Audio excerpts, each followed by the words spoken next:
What's going on, guys? My name is Wookie from Team Anti Gaming, and I kind of want to go over a couple of different videos that have been released within the past few days. And all these videos had to do with larger channels helping out smaller channels.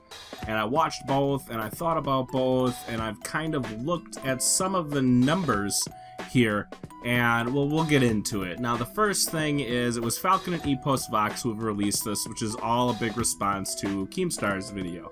I haven't watched that one yet, but I'll get around to it eventually. And they both kind of agreed on the same thing, and for me, I agree as well. Let's start with shoutouts. Shoutouts, I don't think work. I'm a smaller channel. As you can see, I have 15 subs. I might have 16 now, who knows? But I am an extraordinarily small channel. I released a video sometime last week, which was about the beta information that was released. I was hours ahead of the next channel for releasing this kind of information. And I went and I put my exact video description, or I should say title, into the YouTube search bar, and I ended up on the second page, and that made me concerned. I thought, this is my time. It's my time to shine. I got it. I got the foot in the door. Here it is. And it just didn't happen. I was buried on page 2 with no views to a channel that's obviously much larger than mine, but at the same time had extraordinarily outdated information, and my fear was that I was going to get even more buried once the time came that these channels were obviously going to release the same information that I did. So I had asked 2 larger YouTubers to help me get the word out about this video being out here and the information that I wanted to share. And they did, which was fantastic. I can't thank you guys enough for doing that. You know who you are.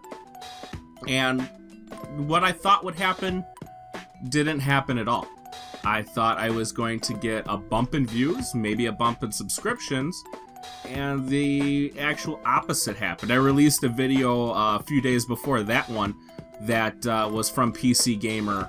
It had a beta date on it, which was completely wrong. I kind of figured it was wrong. I even said in the video, I don't think this date is right, but maybe it was a slip-up. But that video got more views than the video that got shouted out. So, could this be an anomaly? Sure, it absolutely could be. I don't think it was. I just think that maybe the Twitter shout-out just doesn't work the way we all thought it did. And at one time, maybe it worked really well, but for me, it didn't work that one time. I'm not going to try it again, because after watching these 2 videos, too many good points were made about how you get the subscriber bump and you get the view bump, but nobody sticks around. And it made me really turn back and think about how I wanted to run my channel and how I wanted to continue to do it. Because you know what? The numbers look great at the end of the day, but if the numbers aren't equaling what you want them to, it's meaningless. You know, if you have 8,000 subscribers and you're getting 6 views, does that really change anything? No, for me it doesn't. So I want to get subscribers, obviously, the correct way, and doing it the right way.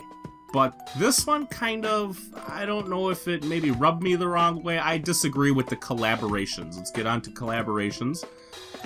And Falcon had said that collaborate with people of your own size. I'm going to stop right there, and I want you to look at my subscriber total. Can't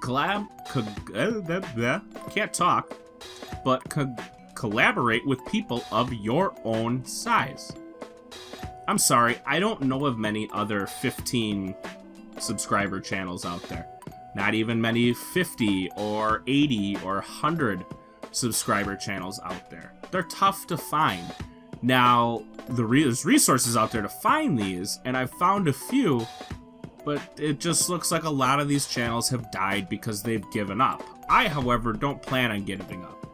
I realized after watching both of these videos why I started doing YouTube, and I kind of got caught up in the glitz and the glamour of it all. Now, my son is autistic. He's 7 years old. I go to work every day, and I thought, you know what? This would be a fantastic job. I would love to do this as a career. It would give me the ability to be home with my son, to be able to give him that time and attention that he really desperately needs, and this would be an awesome out. But taking a few steps back, I kind of realized, as I said, I got caught up in it. And when I first started this channel was supposed to be about fun. This channel was posting up some really good clips or, you know, just interaction with other people. I love interacting with people. It's what I do on a daily basis. It's what I do for a job. And I figured YouTube would be even a better way of doing that. And like I said, realizing all that, I need to take 2 steps back. I want to grow this channel the right way. I want people to continue to come back. I want the interaction. And we're going to end up doing this the right way. But as far as collaborations, I don't see anything wrong with a large channel collaborating with a small channel. Is it just a lot of publicity? Is it a publicity stunt? I don't know. It can be and it can't be. It depends on the person, I guess. But I don't think there's anything wrong with a guy who maybe has 200,000 subs going up with a guy who has 500 subs. We just saw Lagan do it. And it helped me discover a channel that I was like, wow, that's a good channel. And not only that, he's from Wisconsin. I love supporting Wisconsin YouTubers. I do. You're my brother from my state. We're probably going to get along, as most Wisconsin people do get along with each other. So it could make for great videos. Who knows? But it could also make for disaster. If you go into the comments of Falcon's video, you can see that there have been a lot of disastrous duos. And really, who knows whether this is going to chalk up to anything.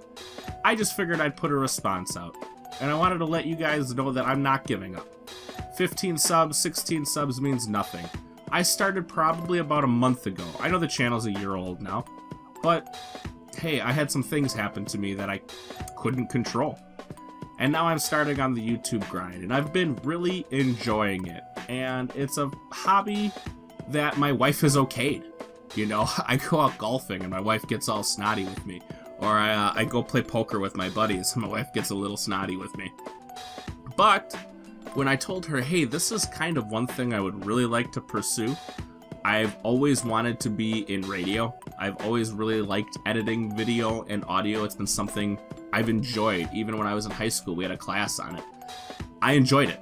And so this is something that gets me kind of away from it all and brings in video games for me and allows me kind of to be me. And if you don't like who I am, I apologize. There's nothing I can do about it. But nobody's sticking you around here. So, with that all being said, I'm going to continue, and I'm going to start looking for collaborations. I'm not going to mainly look for the shoutouts, but I'm going to look for collaborations. And what us small YouTubers actually really need is we need some of these bigger channels to come to us and say, hey, here's maybe what you're doing wrong. Maybe you can fix your tags. Maybe you need better thumbnails. And give us the helpful hints and maybe the tutorials as to how to do that. When it comes to thumbnails, I'm a complete and utter noob. I'm gonna flat out say it. I don't work with, you know, picture manipulation software. I really have never worked with it before YouTube, and I'm just starting to understand it now, and I'm having all sorts of trouble. And there's a ton of people out there who do videos on this, but none of them are very helpful. So, with that being said, I want everybody, and especially if you are a small channel, coming in here and take 2 steps back and find out why you first started. If it was for fun and now it's become about money, maybe it's time to step away. Maybe it's time to think about, I'm not doing this for the right reasons and I kind of need to move on. Because I think if you make it about money, it's not going to be what you want it to be. And you're not going to get the growth and the speed that you're looking for. But if you start out looking for this for fun, and I think you just grow and grow and grow, and you're willing to sit there and grind it out, and find out eventually, maybe someday you can do this as a job, all the more power to you. And for me, that's exactly what I'm going to do. And that's how I'm going to do it. So, as always, my name is Wookie from Team Anti-Gaming, and just remember, if you're playing video games and not having fun, you're doing it wrong. Have a good one, guys.